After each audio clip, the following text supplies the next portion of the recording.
आज की इस वीडियो में हम लोग क्लास 10th के मॉडल सेट 3 को पढ़ने वाले हैं और यहाँ पर हम लोग फिजिक्स और केमिस्ट्री के कंप्लीट सॉल्यूशन को देखेंगे।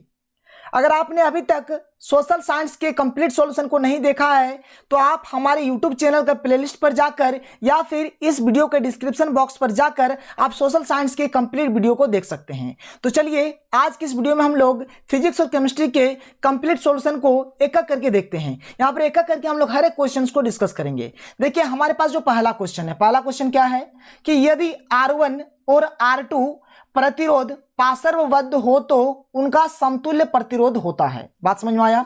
यहां पर हमें दो प्रतिरोध दिया गया है, एक है R1 और एक है R2 और ये पार्श्व क्रम में जुड़ा हुआ है तो इसका जो टोटल प्रतिरोध होगा कितना होगा। बहुत सारे बच्चे क्या करेंगे, यहां पर देखेंगे 1/R1 जोड़ 1/R2, इस पर टिक कर देंगे, घर आ जाएंगे। लेकिन ये आपने गलत कर दिया, ये आपने गलत कर दिया। गलत क्यों किया अभी मैं आपको बताऊंगा। बहुत सारे बच्चे का ध्यान तो सीधे यहीं पर आएंगे कि सर तो हम ये पढ़ाए थे कि पार्श्व क्रम वाला 1/R1 1/R2 इसी तरह का तो रहता है, लेकिन यहाँ पर गलत है। सर क्यों गलत है देखिए ध्यान से समझिए। अगर यही चीज श्रेणी क्रम में होता तो इसका आंसर क्या होता कि R बराबर होता R1 प्लस R2, अगर श्रेणी क्रम में होता तो। लेकिन श्रेणी क्रम में तो है ही नहीं, तो श्रेणी क्रम में होने से ऐसा होता। पार्श्व क्रम का सूत्र याद कीजिए, इसके ऊपर भी क्या होता है, उसके ऊपर में भी एक लग जाता है। मतलब ये क्या होगा, पहला बात ये तो हो जाएगा 1/R बराबर 1/R1 जोड़ 1/R2, कुछ इस प्रकार से हो जाएगा। जबकि अगर आप देखेंगे यहाँ पर सिंपल सा ये आपका R है, ये आपका 1/R है, नहीं है ना, इसीलिए नहीं होगा। अगर ये भी आपका 1/R रहता, ये भी अगर आपका 1/R रहता इस प्रकार से, तो बोलते नहीं ये ऑप्शन होगा। लेकिन यहाँ पर 1/R तो है नहीं, मतलब ये ऑप्शन हमारा होगा नहीं। इस बात को आप जान लीजिए। क्लियर है? यहाँ तक क्लियर है? अब देखिए आपको तो भिन्न का जोड़ बनाना आता होगा ना। अब देखिए ये क्वेश्चन में भी हमारा R टाइप का, ये भी हमारा R वाला है, ये भी हमारा R वाला है, ये भी हमारा R वाला है, मतलब हमको R के रूप में ही लाना पड़ेगा। चलिए लाएंगे भिन्न का जोड़। जैसे कि आप समझिए कि मैं आपको भिन्न का एक जोड़ बता रहा हूं, जैसे कि 1/2 जोड़ 1/3, इसका हमको भिन्न का जोड़ करना है। तो क्या करेंगे, जैसे 2 और 3 का एलसीएम नहीं मिलेगा तो सिंपल से इसको हम लोग गुना करके लिख देते हैं। अब देखिए नियम क्या कहता है कि इसको इसके साथ गुना कर दीजिए और इसको इसके साथ, मतलब 3 के साथ 1 गुना कर दीजिए तो क्या हो जाएगा, 3 हो जाएगा। बीच में चिन्ह क्या है, प्लस है, और 2 गुना 1 कर देंगे तो क्या हो जाएगा, 2 हो जाएगा। मतलब इस प्रकार से हम लोग बनाएंगे। तो बस सिंपल इसको भी हम लोग इसी कंसेप्ट से बनाते हैं। देखिए कैसे बनाएंगे। यहां पर R1 और R2 है, पता नहीं है, मतलब गुना कर दीजिए। R1 इंटू R2 हमने गुना कर दिया। अब मैंने आपसे क्या कहा कि इसको इसके साथ गुना कीजिए, तो 1 इंटू R2 तो क्या हो जाएगा, यहाँ पर R2 हो जाएगा जोड़, या फिर इधर से मतलब 1 इंटू R1 क्या हो जाएगा आपका, यहाँ पर R1 हो जाएगा। क्लियर है? अब देखिए इसको थोड़ा सा सॉल्व कर लेते हैं। तो 1/R बराबर ये R2 जोड़ R1 है, ये थोड़ा देखने में अच्छा नहीं लग रहा, तो क्या हम लोग पहले R1 को नहीं लिख सकते हैं? तो R1 जोड़ R2 को हमने लिख दिया, मतलब इस प्रकार से, और नीचे हमारी क्या है, R1 इंटू R2 है। क्लियर है? अब देखिए यहां पर क्या किया जाता है, सब का सब हमारा क्या है, R के रूप में है, तो इसको भी हम लोग R के रूप में बदल देते हैं। क्या करेंगे, ऊपर नीचे पलट देंगे, मतलब यहां पर इसको पलट देंगे इधर, इसको पलट देंगे इधर। तो अगर इधर पलटेंगे, अगर LHS साइड में पलटेंगे तो RHS साइड में भी पलट जाएगा। तो यहां पर क्या करते हैं, R को ऊपर भेज देते हैं, 1 को नीचे ले आते हैं, तो इधर भी आपका पलट जाएगा। तो यहाँ पर R1 इंटू R2 आपका ऊपर चल जाएगा, और ये जो R1 जोड़ R2 है ये आपका यहाँ पर नीचे आ जाएगा। बात समझ में आया? मतलब ये जो नीचे वाला था ना ये आपका ऊपर चल गया, और ये जो ऊपर वाला है ये आपका नीचे आ गया। क्लियर है? तो यहाँ से आप पता कर लिए ना कि R हमारा क्या आ गया, तो R हमारा आ गया R1 इंटू R2 बटे R1 जोड़ R2।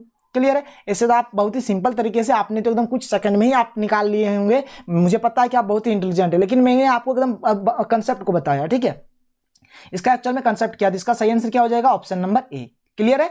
आप लोग हड़बड़ाइएगा नहीं, एकदम प्रेम से क्वेश्चन को देखिए, प्रेम से क्वेश्चन को लिखिए। ठीक है, ओवर राइट मत कीजिएगा। ठीक है, चलिए आगे बढ़ते हैं और अगले क्वेश्चन को देखते हैं। क्वेश्चन नंबर 2 देख लीजिए। क्वेश्चन नंबर 2 हमारे पास क्या है कि किसी बिंब का वास्तविक तथा समान साइज का प्रतिबिंब प्राप्त करने के लिए बिंब को उत्तल लेंस के सामने कहां रखें। और ये जो आप ये टेबल देख रहे हैं ये मैंने साइंस से लिया हुआ है आपको कुछ दिखाने के लिए, और ये हमारा उत्तल लेंस का है। ठीक है, ये सब का एक ट्रिक होता है, ये सब का ट्रिक होता है। मैं आपको ट्रिक भी बहुत ही जल्द करा दूंगा, टेंशन नहीं लीजिए। लेकिन आप लोग कॉमेंट कीजिए कि सर आप ट्रिक भी करा दीजिए, तो मैं आपको ट्रिक करा दूंगा। आपको एकदम आप चुटकियों में पता कर लेंगे कि प्रतिबिंब मतलब कहां पर बनेगा और बिंब की स्थिति कहां पर होगा। मतलब बिंब अगर हमारा कहां पर रहेगा, मतलब बिंब कहीं पर भी रहे, आप फटाक से बता देंगे ट्रिक से कि प्रतिबिंब कहां पर बनेगा। अगर आपका कमेंट आता है तो मैं जल्द ही मतलब ट्रिक को भी मतलब बना के आपको समझा दूंगा। ठीक है, आगे देखिए इस क्वेश्चन को समझिए एकदम अच्छे तरीके से। देखिए क्या बोला है, आपको यहां पर समान साइज का प्रतिबिंब चाहिए। कैसा प्रतिबिंब चाहिए, समान साइज का। तो देखिए यहीं पर आपको समान साइज का प्रतिबिंब मिलता है, नहीं तो कहीं पर भी आपको समान साइज का प्रतिबिंब नहीं मिलेगा। तो समान साइज का अगर हमें प्रतिबिंब चाहिए, समान साइज का अगर प्रतिबिंब चाहिए,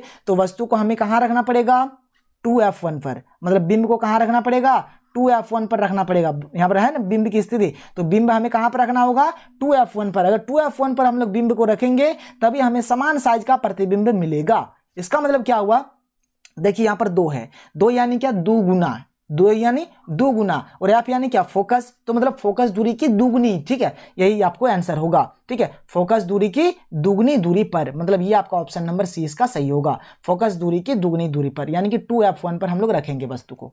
क्लियर है? 2 मतलब क्या 2, और F1 मतलब क्या फोकस दूरी, मतलब फोकस। ठीक है, तो फोकस दूरी तो 2 इंटू फोकस दूरी, तो बस 2 गुना, मतलब फोकस दूरी का क्या है 2 गुना है, तो बस वही चीज को आपको 2 गुना मतलब फोकस दूरी। समझ में आया कि नहीं आया? कंसेप्ट क्लियर है? आगे बढ़ते हैं, चलिए आगे देखते हैं क्वेश्चन नंबर 3 को। क्वेश्चन नंबर 3 क्या है कि निम्न में से किसका उपयोग खाना बनाने वाले ईंधन के रूप में नहीं किया जाता है? तो ये जो सीएनजी है ना, सीएनजी का उपयोग हम लोग खाना बनाने के रूप में नहीं करते हैं। अगले क्वेश्चन को देखिए, क्वेश्चन नंबर 4 कि निम्न में से किस देश को पवनों का देश कहा जाता है? तो डेनमार्क को हम लोग क्या कहते हैं, पवनों का देश कहते हैं। इस बात को आप याद रखिएगा।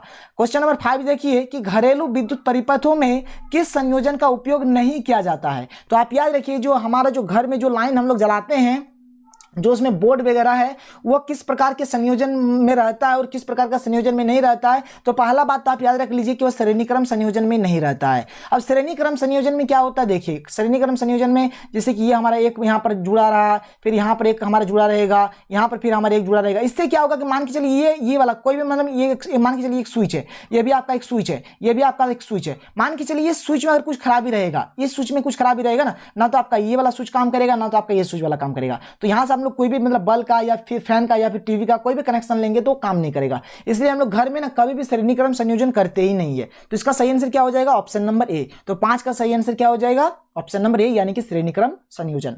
क्लियर है? आगे बढ़े, चलिए अगले क्वेश्चन को देखते हैं।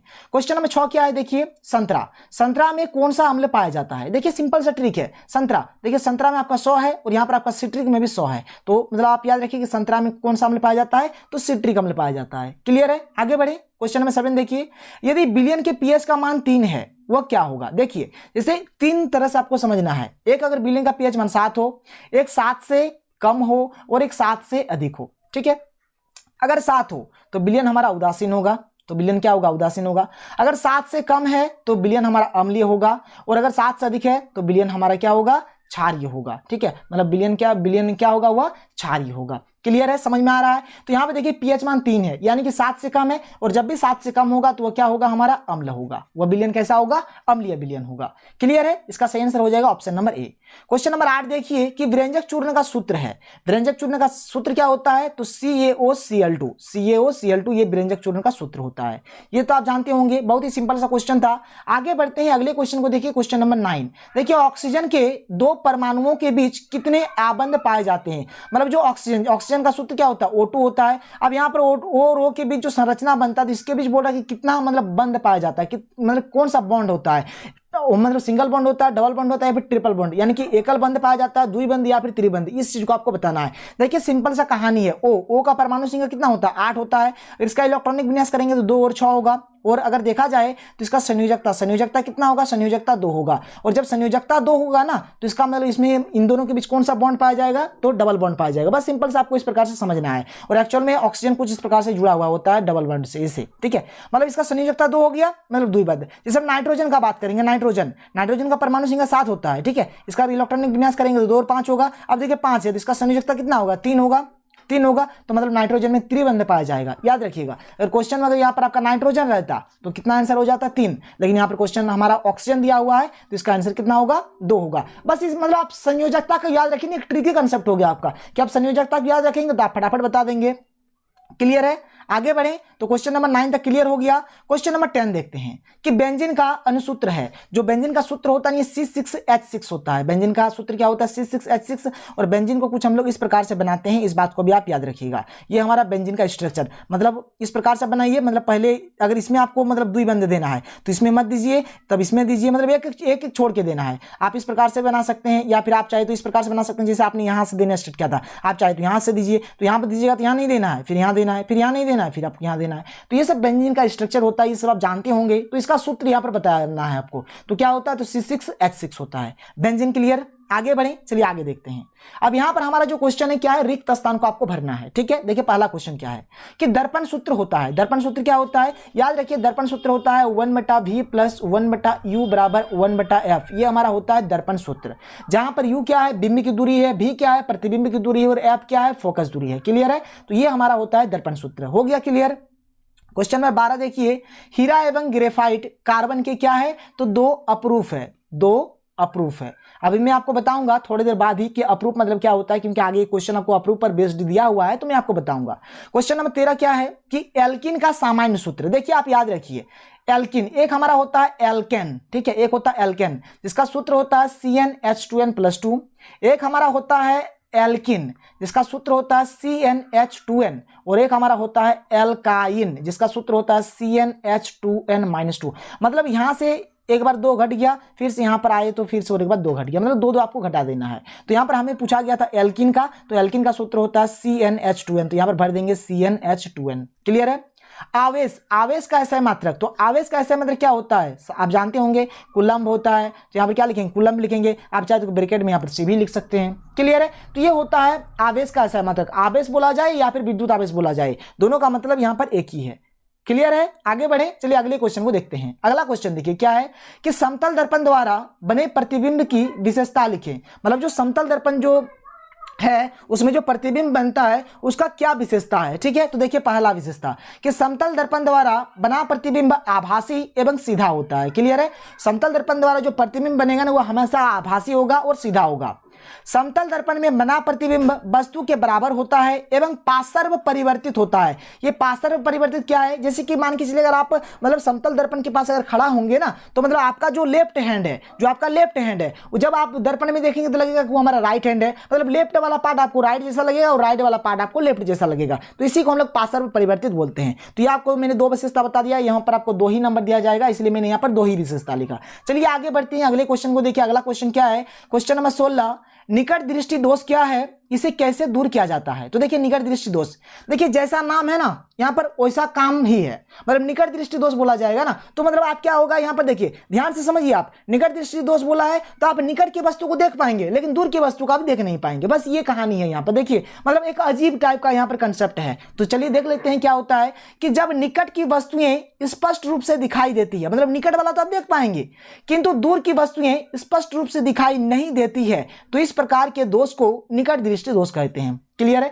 मतलब क्या होगा कि आप निकट, जो निकट का जो वस्तु होगा उसे तो आप साफ साफ देख सकते हैं लेकिन दूर के वस्तु को आप स्पष्ट नहीं देख सकते हैं, तो इस प्रकार का जो दोष होगा इसे हम लोग निकट दृष्टि दोष बोलेंगे। और इसको दूर करने का मतलब दूर इसको कैसे किया जा सकता है, या फिर इसका संशोधन कैसे किया जा सकता है, या फिर इसका निवारण कैसे किया जा सकता है। तो आप याद रखिएगा कि निकट दृष्टि दोष के निवारण के लिए अवतल लेंस का उपयोग किया जाता है। अवतल लेंस वाला चश्मा अगर दे दिया जाएगा, मतलब पहले तो चेकअप वगैरह सब कुछ करा के, ये नहीं कि अवतल लेंस लाए लगा दिए चश्मा में पहना दिए बेचारे को, तो बेचारा बर्बाद हो जाएगा। वैसा नहीं करना है, मतलब चेकअप वगैरह करा के डॉक्टर द्वारा दिया जाता है, तो मतलब यहाँ पर अवतल लेंस द्वारा मतलब इस दोष को दूर किया जा सकता है। ये आप समझ गए। देखिए वीडियो अगर पसंद आ रहा है तो एक लाइक कर दीजिए और एक सुंदर सा कमेंट करना ना भूलिएगा, क्योंकि देखिए ये जो मैं आपको बता रहा हूं ना कंप्लीट सॉल्यूशन आप यूट्यूब में एकदम चप्पा चप्पा छान मार लीजिए, कोई भी ऐसा चैनल नहीं मिलेगा जो आपको कंप्लीट सॉल्यूशन देगा, लेकिन हमारा ही एक चैनल है जो आपको कंप्लीट सॉल्यूशन प्रोवाइड करा रहा है। हाँ आपको सॉल्यूशन मिलेगा लेकिन सिर्फ objective questions, fill in the blanks, ये सब क्वेश्चन का, लेकिन कंप्लीट सॉल्यूशन कोई भी यूट्यूब चैनल वाला नहीं देगा। तो हमारा ही एक चैनल है जो आपको कंप्लीट सॉल्यूशन प्रोवाइड करा रहा है। तो आप एकदम देखिए आपको कुछ सेकंड ही लगेगा एक लाइक करने में और एक छोटा सा कमेंट करने में, तो आप लोग कर दीजिए। चलिए अब हम लोग अगले क्वेश्चन को देखते हैं। तो चलिए अब हम लोग अगले क्वेश्चन को देखते हैं। हमारे पास जो अगला क्वेश्चन है क्वेश्चन नंबर 17 क्या है कि एक विद्युत परिपथ का आरेख खींचे। ठीक है, तो ये जो आप देख पा रहे हैं ये हमारा विद्युत परिपथ का एक आरेख है। ये जो आप देख पा रहे हैं ये हमारा एक बल्ब है, ठीक है, ये हमारे पास एक बैटरी है, ये हमारे पास एक स्विच है, ये हमारा एक एमीटर है। तो इस प्रकार से आप एक मतलब डायग्राम बना देंगे तो यहां से आपको 2 मार्क्स मिलेगा। देखिए ये क्वेश्चन इंपॉर्टेंट लग रहा है मुझे, ठीक है, मतलब ये एक इंपॉर्टेंट क्वेश्चन है 2 मार्क्स के लिए, अच्छा क्वेश्चन है, आप कर लीजिएगा। बस सिंपल सा एक यहाँ पर आपको चित्र बनाना है। क्लियर है, कोई दिक्कत नहीं है, आप स्क्रीनशॉट ले लीजिए या फिर आप अपने कॉपी में बना लीजिए, कोई दिक्कत नहीं है। चलिए आगे बढ़ते हैं, क्वेश्चन नंबर 18 को देखते हैं। क्वेश्चन नंबर 18 क्या है कि सोडियम हाइड्रोकार्बोनेट के विलयन को गर्म करने पर क्या होगा। इस अभिक्रिया के लिए समीकरण लिखें। ये जो क्वेश्चन है देखिए दो तरीके से और पूछा जा सकता है। कैसा पूछा जाएगा कि बेकिंग सोडा को गर्म करने पर क्या होगा, इस अभिक्रिया के लिए समीकरण लिखिए, या फिर देखिए कि सोडियम हाइड्रोजन कार्बोनेट को गर्म करने पर क्या होगा, इस अभिक्रिया के लिए समीकरण लिखिए। मतलब इस तरह से क्वेश्चन पूछा जा सकते हैं। तो देखिए सिंपल सा कहानी है, मतलब ये जो NaHCO3 है ये हमारा होता है बेकिंग सोडा या फिर सोडियम हाइड्रोजन कार्बोनेट या फिर सोडियम हाइड्रोकार्बोनेट का सूत्र। और इसको जब हम लोग गर्म करेंगे ना तो यहां से हमें तीन चीज मिलेगा। पहला चीज मिलेगा हमें यहां पर सोडियम कार्बोनेट, एक हमें मिलेगा कार्बन डाइऑक्साइड और एक हमें मिलेगा जल। तो बस यही चीज आपको लिख देना है, बस कहानी खत्म। मतलब क्या लिखेंगे कि बेकिंग सोडा को गर्म करने पर यह सोडियम कार्बोनेट, जल एवं कार्बन डाइऑक्साइड बनाता है। देखिए क्वेश्चन में तो आपको बेकिंग सोडा तो लिखा नहीं है, लिखा है कि सोडियम हाइड्रोकार्बोनेट। तो यहां पर हम लोग लिखेंगे कि सोडियम हाइड्रोकार्बोनेट को गर्म करने पर सोडियम कार्बोनेट, जल एवं कार्बन डाइऑक्साइड मतलब वहां पर हमें मतलब मिलेगा। क्लियर है। अब देखिए यहां पर कभी कभार और एक चीज, यहां पर ये जो NaHCO3 है ना, इसको हम लोग सोडियम बाइकार्बोनेट भी बोलते हैं। तो आप याद रखिएगा, इससे भी कंफ्यूज आपको नहीं होना है। इसको हम लोग सोडियम बाइकार्बोनेट भी बोलते हैं। क्वेश्चन आपसे पूछा जाएगा कि सोडियम बाइकार्बोनेट के विलयन को गर्म करने पर क्या होगा, इस प्रकार से भी क्वेश्चन पूछा जा सकता है। क्लियर है। अब देखिए तो हमें तो इतना आइडिया हो गया कि NaCO3 ये होता है सोडियम हाइड्रोजन कार्बोनेट। जब इसको हम लोग गर्म करेंगे तो सोडियम कार्बोनेट मिलेगा, कार्बन डाइऑक्साइड मिलेगा और जल मिलेगा। और यहां पर ये जो हमने दो लगाया है ना, इसको संतुलित करने के लिए हमने यहां पर दो लगा दिया है। क्लियर है। आपको तो संतुलित करने आता होगा। अभी संतुलित करने का एक दो क्वेश्चन भी मिलेगा, मैं वहां पर आपको कंसेप्ट बता दूंगा एकदम ट्रिक के साथ, एकदम आप ट्रिक के 1 सेकंड 2 सेकंड के अंदर आप मतलब संतुलित करके फेंक देंगे। चलिए आगे बढ़ते हैं और अगले क्वेश्चन को देखते हैं। अगला क्वेश्चन नंबर 19 जो कि हमारा संतुलित करें का है। देखिए बहुत ही सिंपल क्वेश्चन है। क्वेश्चन हमारा जो पहला क्वेश्चन है क्या है, यहाँ पर Mg है, यहाँ पर O2 है और यहाँ पर हमारे पास MgO। देखिए MgO है, मैंने आपको तरीका बताया था। यहाँ पर Mg है, Mg अकेले है, रहने दीजिए। K टो है, गिन के लिख दीजिए। एक टो है लिख दिया हमने। O K टो है, दो टो है तो दो लिख दिया हमने। क्लियर है। यहाँ पर MgO एक ही साथ है और Mg K टो है, एक टो है और O K टो है, एक टो है। अब देखिए ध्यान से देखिए, यहाँ पर Mg एक टो है, यहाँ पर Mg एक टो है, कोई प्रॉब्लम नहीं। जबकि यहाँ पर O हमारे पास दो टो है और यहाँ पर O हमारे पास K टो है, एक ही टो है। अब इस एक को दो बनाने के लिए किससे गुना करना पड़ेगा, तो दो से। तो दो से गुना करेंगे तो देखिए Mg यहाँ पर दो हो गया और O भी हमारा दो हो गया। अब देखिए Mg में तो O में तो ठीक हो गया क्योंकि यहाँ पर भी O दो हो गया, यहाँ पर भी O दो हो गया। लेकिन Mg में यहाँ पर गड़बड़ घोटाला हो गया क्योंकि Mg यहाँ पर एक हो गया और Mg यहाँ पर दो हो गया। तो Mg को इधर दो बनाना है तो कैसे बनाएंगे, तो दो से गुना कर दीजिए। तो बस सिंपल सा गुना कर दिया हमने। मतलब हमने क्या किया, ये जो पहला वाला Mg है इसमें हमने दो लगा दिया तो यहाँ पर दो लगा दीजिए। O2 में तो हमने कोई भी चेंजिंग नहीं किया है, कोई दिक्कत नहीं है। और ये जो MgO है ना, इसके आगे भी मैंने दो लगाया है तो यहाँ पर आप दो लगा दीजिए। बस ये संतुलित हो गया, ये संतुलित हो गया। मतलब आपको यहाँ पर एक दो लगाना है और एक यहाँ पर आपको दो लगाना है। क्वेश्चन आपका बन गया, यहाँ से आपको 1 नंबर मिलेगा। सेकंड क्वेश्चन की ओर बढ़ते हैं। सेकंड क्वेश्चन को बनाते हैं, फटाफट नोट डाउन कीजिए। ये क्वेश्चन तो सिंपल था, क्वेश्चन में दम नहीं है। इस क्वेश्चन को देखिए, थोड़ा सा दम है, दम कुछ नहीं है, समझ जाएंगे आप।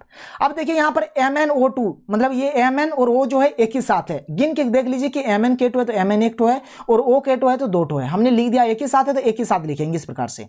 यहाँ पर H हमारे पास एक टो है और Cl भी हमारे पास एक टो है और एक ही साथ है तो H को एक लिखा हमने, Cl को भी एक लिखा, दोनों एक ही साथ है। इस प्रकार से हमने ब्रैकेट बनाकर यहाँ पर लिख दिया। इधर का बात करते हैं, मतलब तीर चिन्ह के इस साइड। ठीक है, यहाँ पर Mn एक टो है और Cl दो टो है और दोनों एक ही साथ है तो Mn एक Cl2 इस प्रकार से लिख दिया। H2O है, H K टो है, दो टो है और O K टो है तो एक टो है तो इस प्रकार से दोनों एक ही साथ है तो हमने लिख दिया।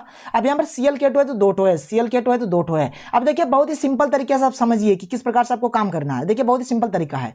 इधर हमारे पास Mn एक टो है, इधर भी हमारे पास Mn एक टो है, कोई प्रॉब्लम नहीं। यहाँ पर हमारे पास O दो टो है, यहाँ पर O K टो है, दो टो है, जबकि यहाँ पर O हमारे पास एक टो है तो यहाँ पर प्रॉब्लम हुआ ना। अब यहाँ पर ये जो यहाँ पर O K टो है, एक टो है, इसको दो बनाएंगे तो दो बनाने के लिए हमें दो से गुना करना पड़ेगा। तो चलिए दो से गुना कर देते हैं। अगर दो से गुना कर देते हैं तो कितना हो जाएगा, दो दूने चार, मतलब H चार टो हो गया। और ये देखिए दो एक दो, मतलब O हमारे पास K टो हो गया, दो टो हो गया, मतलब H चार टो हो गया, O दो टो हो गया। यहाँ पर O ठीक है दो टो, यहाँ पर भी O ठीक है दो टो, कोई दिक्कत नहीं है। अब देखिए यहाँ पर H हमारे पास एक ही टो है, जबकि यहाँ पर H हमारे पास K टो है, चार टो है। मतलब इस H को अब हमें चार बनाना पड़ेगा। तो चार कैसे बनाएंगे, तो चार से गुना कर देते हैं ना, बन जाएगा। चार से गुना कर देते हैं तो चार एके चार हो गया। अब ये Cl भी देखिए चार एके चार हो गया। अब देखिए H तो ठीक हो गया, H तो चार, यहाँ पर भी H चार। एक बार Cl को भी चेक कर लेते हैं तो यहाँ पर Cl दो टो है, यहाँ पर Cl दो टो है और यहाँ पर दो टो इधर चार टो और इधर भी देखिए चार टो, मतलब कोई प्रॉब्लम नहीं है। एक बार आप सबको मिलाकर देख लीजिए कि सब ठीक ठाक है या नहीं है। किसी का तो तबीयत खराब नहीं है, कोई मतलब किसी का तो यहाँ पर कोई बीमारी नहीं हुआ है, एक बार चेक कर लीजिए। ठीक है, देखिए Mn का एक कोई प्रॉब्लम नहीं, O का 2 ठो, यहाँ पर O का 2 ठो कोई प्रॉब्लम नहीं, यहाँ पर H का 4 ठो कोई प्रॉब्लम नहीं, Cl का 4 ठो, यहाँ पर Cl का 2 ठो, यहाँ पर Cl का 2 ठो, 2 ठो 2 ठो 4 ठो, मतलब किसी का कोई भी प्रॉब्लम नहीं है, सब एकदम स्वस्थ है। ठीक है, अब देखिए बच्चों, अब यहाँ पर आपको करना क्या है, इसमें तो हमने कुछ भी मतलब नहीं किया है, इसको हमने मतलब 4 रुपया वाला इंजेक्शन लगा दिया है, तो यहाँ पर इस 4 लगा दीजिए। ठीक है, इसमें तो हमने कुछ भी नहीं किया है, सेकंड वाला में हमने 2 लगा दिया, तो बस आप यहाँ पर सेकंड वाला में 2 लगा दीजिए, मतलब 2 रुपया वाला इंजेक्शन, कहानी खत्म। समझ में आया कि नहीं आया? एकदम चुटकी बजाते आप क्वेश्चंस को सॉल्व करेंगे, कोई दिक्कत वाली बात नहीं है। चलिए आगे बढ़ते हैं, क्वेश्चन नंबर 20 को देखते हैं। क्वेश्चन नंबर 20 देखिए सर, क्वेश्चन नंबर 20 क्या है, यहाँ पर बहुत ही सुंदर सा क्वेश्चन है। क्वेश्चन नंबर 20 आपको यहाँ पर क्या दिया गया है कि अपरूपता किसे कहते हैं। ठीक है, कार्बन के 2 प्रमुख अपरूपों के नाम बताएं। तो पहले आपको बताना कि अपरूपता क्या होता है। तो देखिए सबसे पहले बात करते हैं कि अपरूपता, ठीक है, अपरूपता क्या है। तो किसी तत्व के विभिन्न रूपों में पाए जाने की गुण को अपरूपता कहते हैं तथा प्रत्येक रूप को अपरूप कहते हैं। समझ में आया? अब जैसे कि मान के चलिए मैं आपको बहुत ही सुंदर सा एग्जांपल बताता हूं। जैसे कि ये हमारे पास 3 फोटो है। अब ये 3 फोटो किनका किनका है देख लीजिए। एक हमारा श्री रामचंद्र जी का है, ठीक है, एक विष्णु जी का है और एक हमारा श्री कृष्ण जी का है। ठीक है, श्री कृष्ण जी का है। अब देखिए तीनों तो मतलब तीनों को हम सभी जानते हैं कि तीनों क्या है, भगवान, जो तीनों भगवान है, राम विष्णु श्री कृष्ण, तीनों तो एक ही भगवान है ना, लेकिन इनका रूप अलग अलग है। बस यही चीज को हम लोग अपरूपता बोलते हैं। बस कुछ समझना नहीं है आपको, इसी चीज को हम लोग क्या बोलेंगे, अपरूपता बोलेंगे। तो चलिए हम लोग यहाँ पर देख लेते हैं कि कार्बन के कौन कौन से अपरूप है। हमको यहाँ पर बताना है कि 2 प्रमुख अपरूपों के नाम बताइए। तो कार्बन के 2 अपरूप, जैसे हमने शुरू में ही पढ़ा था कि कार्बन के 2 अपरूप कौन कौन से हैं। तो देखिए यहाँ पर मैंने लिखा हुआ कि एक हीरा, ये जो आप देख पा रही है हमारा हीरा है, जो कि कार्बन का अपरूप है। एक ग्रेफाइट, ये जो आप देख पा रहे हैं जो पेंसिल में ये जो रहता है या फिर ये सब जो है, ये हमारा क्या है, ग्रेफाइट है। और एक हमारा होता है फुलेरिन। तो आपको यहाँ पर 2 ही लिखना, आप कोई भी 2 लिख सकते हैं, कोई दिक्कत नहीं है, लेकिन मैंने आपको यहाँ पर आपके नॉलेज के लिए 3 बता दिया ताकि 2 तो याद जरूर रहेगा। चलिए आगे देखते हैं अगले क्वेश्चन। देखिए क्वेश्चन नंबर 21, जो कि अच्छा क्वेश्चन है। क्वेश्चन अच्छा है, बहुत ही आसान क्वेश्चन है। क्या है देखिए, आपको बताना है कि चालक क्या है, अचालक क्या है, अर्धचालक क्या है और अतिचालक क्या है, और साथ में आपको उदाहरण देकर समझाना है। क्लियर है? तो चलिए सबसे पहले बात करते हैं चालक, कि वो ऐसे पदार्थ जिसमें विद्युत धारा का प्रवाह आसानी से होता है उसे चालक अथवा सुचालक कहते हैं। क्लियर है? चालक बोला जाए, सुचालक बोला जाए, दोनों का मतलब एक ही है। मतलब जिसमें विद्युत धारा एकदम आसानी से प्रवाहित होगी उसे हम लोग क्या बोलेंगे, चालक बोलेंगे। उदाहरण जैसे कि चांदी, तांबा, एल्यूमिनियम इत्यादि। अचालक कोई हम लोग कुचालक बोलते हैं। तो ऐसे पदार्थ जिसमें विद्युत धारा का प्रवाह लिखिएगा, छूट गया है, विद्युत धारा का प्रवाह नहीं होता है उसे अचालक अथवा कुचालक कहते हैं। उदाहरण के लिए जैसे कि रबर हो गया, प्लास्टिक हो गया, कांच हो गया इत्यादि, ये सब के सब क्या है, अचालक है। अचालक, चालक समझ गए, चालक कोई सुचालक बोलते हैं, अचालक को हम लोग कुचालक बोलते हैं। क्लियर है? बहुत ही सिंपल तरीके से यहाँ पर आंसर मैंने लिखा हुआ है। आगे देखिए, अर्धचालक किसको बोलते हैं, ध्यान से सुनिए। वैसे पदार्थ जिनमें सामान्य परिस्थितियों में विद्युत धारा प्रवाहित नहीं होती है। देखिए अगर सामान्य में मतलब जो इन जनरल जो होता है उसमें विद्युत धारा प्रवाहित नहीं होगा, ठीक है, परंतु तापमान बढ़ाने पर, अगर तापमान बढ़ा देते हैं या फिर अशुद्धि मिलाने पर इनकी चालकता बढ़ जाती है। अगर हम लोग तापमान बढ़ा देंगे या फिर इसमें कुछ अशुद्धि मिला देंगे तो इनका जो चालकता है ये बढ़ जाएगा और इनमें से धारा प्रवाहित होने लगती है। ऐसे पदार्थ को अर्धचालक कहते हैं। उदाहरण के लिए जैसे कि सिलिकॉन हो गया, जर्मेनियम हो गया, ये सब। ठीक है, एक हमारा होता है अतिचालक, मतलब क्या कि ऐसे पदार्थ या धातु जिनमें एक निश्चित ताप पर प्रतिरोधकता का मान बहुत तेजी से घटता है और शून्य हो जाता है। मतलब एक ऐसा टेम्परेचर आएगा, एक ऐसा ताप आएगा जिस ताप पर उनका जो प्रतिरोधकता है ना वह एकदम घटते जाएगा और घटकर 0 हो जाएगा।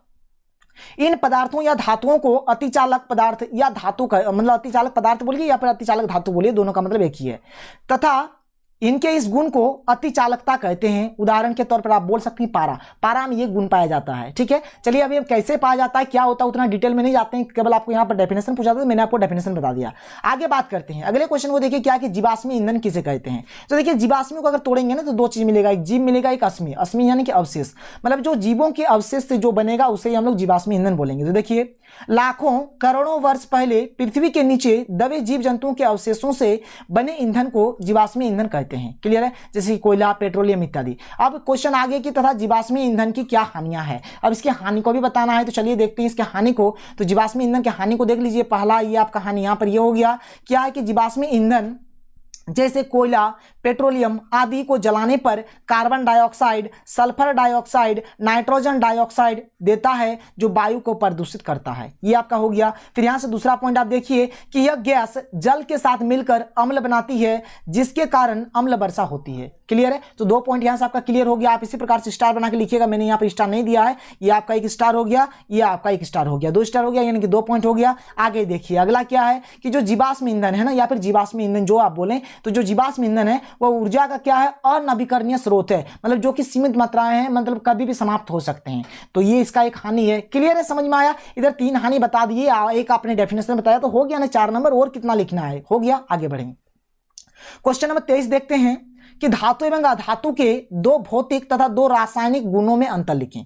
ठीक है, मतलब भौतिक गुणधर्म के आधार पर आपको 2 अंतर लिखना है और रासायनिक गुणधर्म के आधार पर आपको 2 अंतर लिखना है। लेकिन यहां पर मैं आपको बहुत सारा अंतर बताऊंगा। देखिए ये क्वेश्चन कभी कभार आपको सिर्फ ऐसा पूछेगा कि धातु एवं अधातु में भौतिक गुणधर्म के आधार पर अंतर स्पष्ट करें और 5 नंबर दिया जाएगा। तो देखिए अगर 5 नंबर दिया जाएगा तो मिनिमम आपको तो 5 पॉइंट लिखना ही पड़ेगा। इसी प्रकार से रासायनिक गुणधर्म में भी क्वेश्चन आ सकता है। तो मैं आपको कंप्लीट कंसेप्ट के साथ यहां पर बता रहा हूं। चलिए बढ़ते हैं आगे। सबसे पहले हम लोग बात करते हैं कि भौतिक गुणधर्म के आधार पर धातु और अधातु में क्या अंतर पाया जाता है। देखिए धातु में बात करते हैं, इधर अधातु में बात करते हैं। धातु में देखिए धातु उष्मा का सुचालक होता है और अधातु उष्मा का कुचालक होता है। धातु विद्युत का सुचालक होता है, अधातु विद्युत का कुचालक होता है। एक पॉइंट बहुत ही सिंपल तरीके से लिखा गया, अगर आप एक बार पढ़ेंगे तो आपका याद हो जाएगा। धातु ठोस अवस्था में पाए जाते हैं, अधातु ठोस, द्रव एवं गैस तीनों अवस्था में पाए जाते हैं। धातु सामान्यतः कठोर होते हैं, अधातु सामान्यतः मुलायम होते हैं। देखिए समझ में तो आपको आ ही रहा है। आगे बढ़े। ये धातु का बात हो रहा है, इधर हमारा अधातु का बात हो रहा है। क्लियर है? धातु का जो होता है इसका घनत्व उच्च होता है और अधातु का घनत्व निम्न होता है। इसका गलनांक एवं क्वथनांक उच्च होता है और अधातु का गलनांक एवं क्वथनांक निम्न होता है। धातुएं तन्य होती है, अधातुएं तन्य नहीं होती है। धातु में आघात वर्धितता का गुण पाया जाता है, अधातुओं में आघात वर्धितता का गुण नहीं पाया जाता है। आगे बढ़ते हैं। तो ये धातु का बात है यहाँ पर और ये हमारा अधातु का बात हो रहा है यहाँ पर। तो धातु जो होता है नहीं तो इसकी ऊपरी परत चमकदार होती है और अधातु की ऊपरी परत चमकदार नहीं होती है। जब यह मतलब धातु का बात हो रहा है, जब यह कठोर सतह से सतह नहीं लिखना है, सतह लिखना है। ठीक है, ये हम लोग अभी पॉलिटिकल साइंस नहीं पढ़ रहे हैं। तो जब यह कठोर सतह से टकराती है तो ठनठनाहट की आवाज उत्पन्न होती है और इसमें बोलेंगे कि जब यह कठोर सतह से टकराती है तो ठनठनाहट की आवाज उत्पन्न नहीं होती है। क्लियर है? समझ में आ रहा है? आगे बढ़ें। आगे देखिए अब यहां पर हमारा क्वेश्चन है रासायनिक गुणधर्म के आधार पर आपको बताना। तो देखिए पहला इधर धातु है, इधर अधातु है।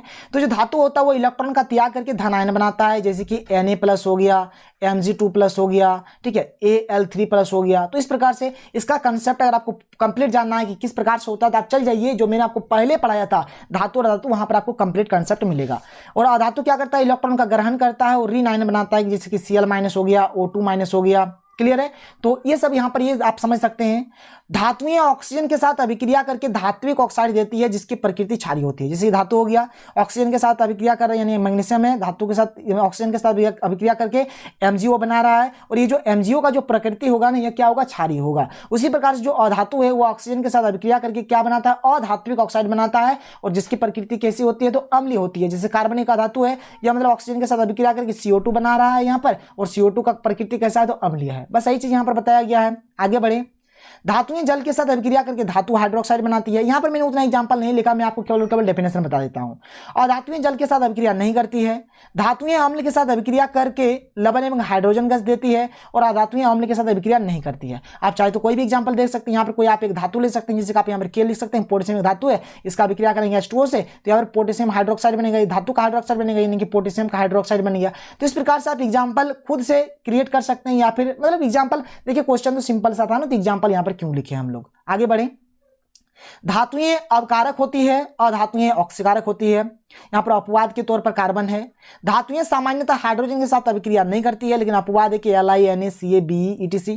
और धातुएं हाइड्रोजन के साथ अभिक्रिया कर ससंयोजक हाइड्राइड बनाती है, जैसे कि NH3, PH3, H2O, etc। ये जो NH3 आप देख पा रहे हैं, इसको आप इस प्रकार से लिखिएगा, 3 को नीचे लिखिएगा, PH3 में भी 3 को नीचे, H2O में 2 को नीचे, इस प्रकार से आपको लिखना है। क्लियर है? समझ में आया? चलिए आगे बढ़ते हैं। ये जो क्वेश्चन है, क्वेश्चन नंबर 25, NaCl और MgCl2 के लिए इलेक्ट्रॉन बिंदु आरेख बनाएं और इस क्वेश्चन का आंसर आपको डिस्क्रिप्शन बॉक्स में मिल जाएगा। आप डिस्क्रिप्शन बॉक्स को खोल कर देखिए, आपको मिल जाएगा। मैंने आप बहुत ही अच्छे तरीके से पढ़ाया है, वहाँ पर मैंने आपको Na2O, MgO, ठीक है, NaCl, NaCl, MgCl2, मतलब सबका मैंने पढ़ा दिया है, कोई दिक्कत नहीं है, सब कुछ वहाँ पर आपको मिलेगा। तो आप डिस्क्रिप्शन बॉक्स चेक कर लीजिएगा, वहाँ पर इसका सोल्यूशन आपको मिल जाएगा।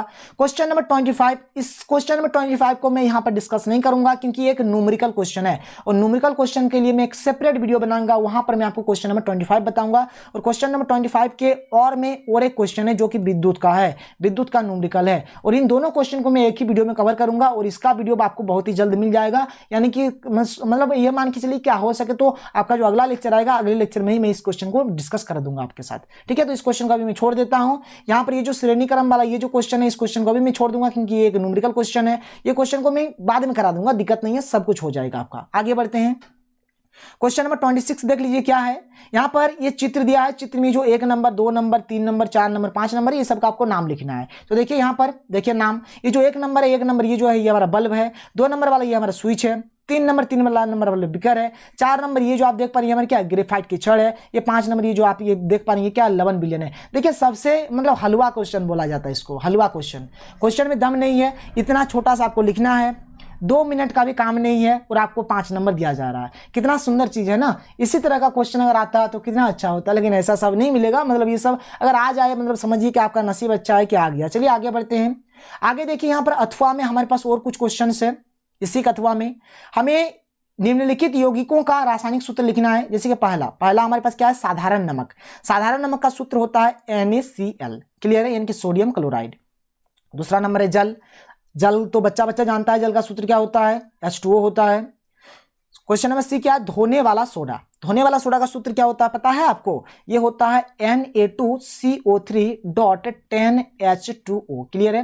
क्वेश्चन नंबर डी, अभी मैंने आपको बताया कि बेकिंग सोडा का सूत्र क्या होता है, तो बेकिंग सोडा का सूत्र होता है NaHCO3। देखिए एक चीज आप याद रखिएगा, ये जो बेकिंग सोडा है ना, जब इसको हम लोग गर्म करते हैं तो हमें Na2CO3 मिलता है, और जब हम लोग इसको मतलब ये जो Na2CO3 मिला, जब इसका हम लोग क्या करते हैं जल के साथ क्रिस्टलीकरण कराते हैं ना, तब धोने वाला सोडा का निर्माण होता है। तो चलिए यहाँ से एक चीज आपको और सीखने को मिल गया, ये हो गया। लेकिन यहाँ पर मुझे तो एक चीज अभी तक समझ में नहीं आया। देखिए ये मान के चलिए आपका, ये तो मान के क्या चलना है, ये आपका 5 नंबर का क्वेश्चन है, ठीक है, ये 5 नंबर का क्वेश्चन है। लेकिन यहाँ पर मात्र देखिए 4 क्वेश्चन दिया है, 4 क्वेश्चन दिया है। तो बताइए कि कौन सा क्वेश्चन कितना नंबर का है, मुझे तो कुछ समझ में नहीं आया। अगर आपको समझ में आ रहा है तो कमेंट बॉक्स पे कमेंट कर सकते हैं। अगर आपको कुछ समझ में इसके बारे में आ रहा है कि मतलब यहाँ पर एक क्वेश्चन कितने नंबर का है, तो आप नीचे कमेंट बॉक्स पे कमेंट लिख सकते हैं, ठीक है। मुझे तो कुछ समझ में नहीं आया। अब 4 क्वेश्चन है, किसको मैं अच्छा बोलूँ, किसको मैं 2 नंबर दे दूँ, किससे मैं 1 नंबर लूँ, मुझे तो कुछ समझ में नहीं आया। हाँ ये होता कि यहाँ पर और एक क्वेश्चन दिया रहता, E नंबर वाला कोई एक और क्वेश्चन दिया रहता, लेकिन मुझे तो जैक का कुछ पैटर्न पता ही नहीं चल रहा है कि इसका मतलब मन में क्या चल रहा है, इसका दिमाग में क्या चल रहा है, कुछ समझ में नहीं आ रहा है। मतलब यहाँ पर छोड़िए, कोई दिक्कत नहीं है, आगे बढ़ते हैं। अब देखिए, अब जो हमारा अगला लेक्चर आने वाला है, अगले लेक्चर में हम लोग जीव विज्ञान यानी कि बायोलॉजी के कंप्लीट सॉल्यूशन को देखेंगे। तो अगर आपने अभी तक हमारे चैनल को सब्सक्राइब नहीं किया तो सब्सक्राइब कर लें, और आप अपने सभी दोस्तों के साथ, रिश्तेदार के साथ, भाई बहन जो भी है आपके कॉन्टैक्ट में, जो इस साल क्लास 10th का एग्जाम देने वाले हैं, उन लोगों को कहिए कि इस चैनल में आकर जुड़े। पैसा तो आपको लग नहीं रहा है, आपने अभी तक 1 भी रुपया दिया नहीं है मुझे, खैर पैसा लगेगा नहीं, और सब कुछ फ्री है, कोई दिक्कत नहीं है। आप अच्छे से पढ़ाई कीजिए, तैयारी कीजिए, कहीं पर भी कुछ प्रॉब्लम होता है तो मुझे आप लोग पूछिए, मैं हेल्प करने के लिए रेडी हूं। तो चलिए मिलते हैं अगली वीडियो में, थैंक यू।